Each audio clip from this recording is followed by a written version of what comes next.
25শে বৈশাখ কবিগুরুর জন্মদিনে আমার নিবেদন স্বামীজি ও রবীন্দ্রনাথ।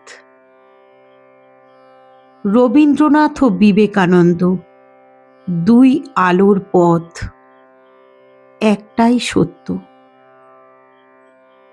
আমার রবীন্দ্র জয়ন্তী স্পেশাল একটি ভিডিও। একজন বলছেন জীবন মানে সৃষ্টির আনন্দ, আরেকজন বলছেন ওঠো, জাগো, নিজেকে চেনো। দুজন দুই পথের পথিক, তবুও তাদের লক্ষ্য কি এক ছিল? আজ আমরা জানব রবীন্দ্রনাথ ঠাকুর এবং স্বামী বিবেকানন্দ এই দুই মহামানবের ভাবনার মিল ও অমিলের এক অজানা গল্প। রবীন্দ্র জয়ন্তী মানেই শুধু গান নয়, এটা এক আত্মার উৎসব।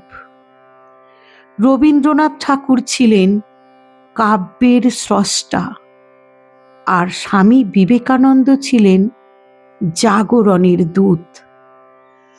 একজন কলম দিয়ে বদলেছেন পৃথিবী, আরেকজন কণ্ঠ দিয়ে জাগিয়েছেন জাতিকে। 1861 সালে জন্ম নিলেন রবীন্দ্রনাথ। শৈশব থেকেই তার মনে ছিল প্রকৃতির প্রতি ভালোবাসা। অন্যদিকে 1863 সালে জন্ম নিলেন নরেন্দ্রনাথ দত্ত, যিনি পরে হলেন স্বামী বিবেকানন্দ। একজন খুঁজলেন সৌন্দর্য, আরেকজন খুঁজলেন সত্য। তাদের ভাবনা আলাদা হলেও মূল শিক্ষা ছিল একটাই, মানুষকে ভালোবাসো, নিজের ভেতরের শক্তিকে জাগাও।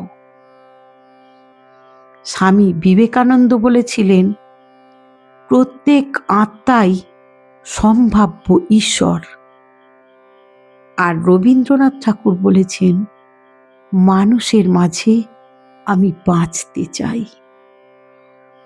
দেখলেন দুজনের কথায় একই সুর, সেই মানব প্রেম, মানুষকে ভালোবাসো। একবার এক ছাত্র প্রশ্ন করল, জীবনের উদ্দেশ্য কি? যদি স্বামী বিবেকানন্দের কাছে এই প্রশ্ন করা হতো, তিনি বলতেন নিজেকে জানো, শক্ত হও। আর যদি রবীন্দ্রনাথ ঠাকুরের কাছে প্রশ্ন করা হতো, তিনি কি বলতেন? নিজেকে ভালোবাসো, সৃষ্টি করো। দুজনের উত্তর আলাদা, কিন্তু লক্ষ্য একটাই, নিজেকে খুঁজে পাওয়া। স্বামী বিবেকানন্দ ছিলেন কঠোর বাস্তববাদী।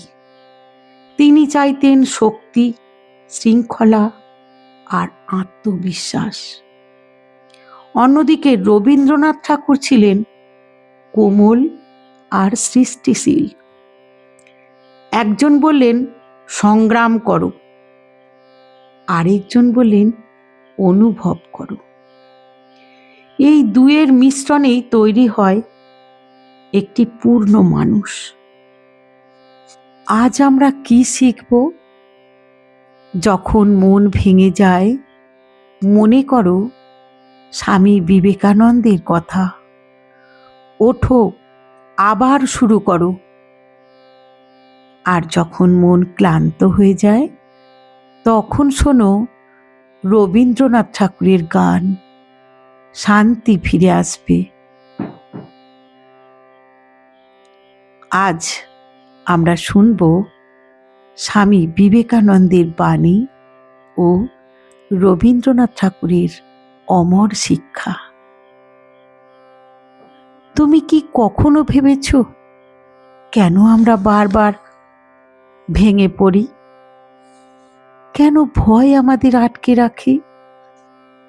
আজ আমি শোনাব স্বামী বিবেকানন্দের আগুন জ্বালানো বাণী আর রবীন্দ্রনাথ ঠাকুরের হৃদয় ছুঁয়ে যাওয়া কবিতার লাইন, যা তোমার জীবন বদলে দিতে পারে। স্বামী বিবেকানন্দের শক্তির বাণী। স্বামীজি বলেছিলেন, ওঠো, জাগো, লক্ষ্য না পাওয়া পর্যন্ত থেমো না। এই কথাটা শুধু অনুপ্রেরণা নয়, এটা একটা চ্যালেঞ্জ। ভাবো তো, তুমি কতবার শুরু করেছো আর মাঝপথে থেমে গেছো? তিনি আরো বলেছিলেন, তুমি নিজেই তোমার ভাগ্যের নির্মাতা। মানে কেউ এসে তোমার জীবন বদলাবে না, তোমাকেই করতে হবে। আর একটা গভীর কথা, ভয়ই হলো মৃত্যুর প্রধান কারণ। আমরা কাজ শুরু করার আগেই ভয় পাই, লোকে কি বলবে, ব্যর্থ হলে কি হবে। কিন্তু স্বামী বিবেকানন্দ আমাদের শিখিয়েছেন, ভয়কে জিততে হবে, নয়তো জীবনটাই থেমে যাবে। এবার শুনব ঠাকুর রবীন্দ্রনাথের অনুভূতির শিক্ষা। রবীন্দ্রনাথ ঠাকুরের কথায় তিনি লিখেছেন, যদি তোর ডাক শুনে কেউ না আসে, তবে একলা চলো রে। এই একটা লাইন কত মানুষের জীবন বদলে দিয়েছে। যখন কেউ পাশে থাকে না, তখনও থেমে না গিয়ে নিজের পথেই চলা, এটাই আসল সাহস। আর একটা গভীর ভাব রবীন্দ্রনাথ ঠাকুরের কলমে, চিত্ত যেথা ভয় শূন্য, উচ্চ যেথা শির। এটা শুধু কবিতা নয়, এটা এক স্বপ্ন, এক মুক্ত মানুষের স্বপ্ন। তিনি আমাদের শিখিয়েছেন, ভয় মুক্ত মন ছাড়া সত্যিকারের স্বাধীনতা আসে না। আরো একটা অনুভব তিনি তার কবিতার লাইনে তুলে ধরেছেন, আকাশের নিচে সবাই সমান। তিনি বিশ্বাস করতেন, মানুষে মানুষে কোনো ভেদাভেদ নেই, সবাই একই সৃষ্টির অংশ। স্বামী বিবেকানন্দ বলেছেন, শক্ত হও, আর রবীন্দ্রনাথ ঠাকুর বলেছেন, ভয় মুক্ত হও। দুটো কি আলাদা? না, একটাই পথের দুই দিক। শক্তি ছাড়া ভয় কাটে না, আর ভয় কাটানো ছাড়া সত্যিকারের শক্তি আসে না। এই জন্যই এই দুই মহামানব একসাথে আমাদের সম্পূর্ণ মানুষ হতে শেখান।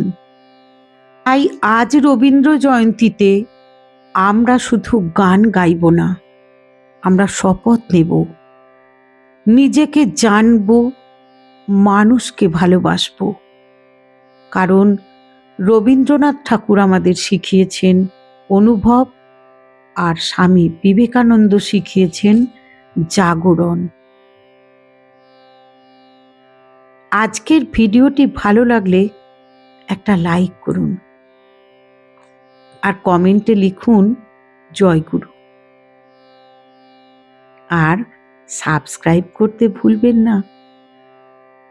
নমস্কার, আজ এই পর্যন্তই। আবার আগামী কোনো এক ভিডিওতে আবার আসব।